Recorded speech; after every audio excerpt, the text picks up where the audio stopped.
Hi everyone, look, this week I'm really excited to advise that we have had 8 applications for the Leadership Through Adventure Fund that have been approved. So my congratulations to all of the applicants for these upcoming exciting journeys where over 55 youth members will challenge themselves on what I am sure will be some wonderful activities. And there is a list below of our successful applications, and there's also a link to the LTAF website so that you can think about lodging an application for the next round. The Wasm Safe from Harm Week is just around the corner, taking place from the 12th to the 18th of May. And this is a great opportunity for us to strengthen awareness and champion both child and youth safeguarding.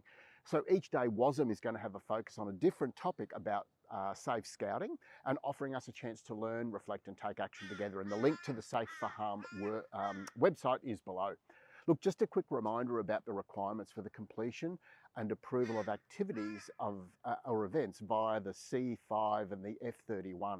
And should you be travelling interstate, you also need a C2. These forms require completion and submission in advance of the event and potentially 2 weeks prior to the event or the activity.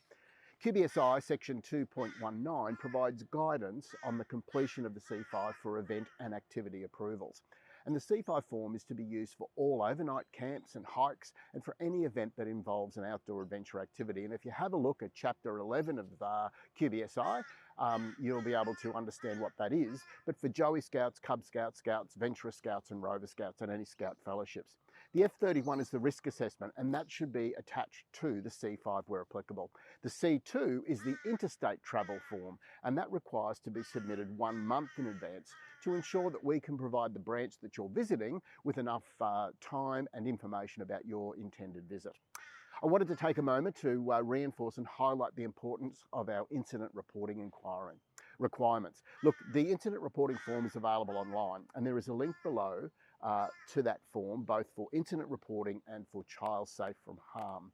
And they are submitted and should be submitted at the time that the incident occurs. And it's about incidents and it's about near misses, because that allows us to review our program offering to ensure that everybody is safe. And if we see repetitive issues being presented, then we can take some actions.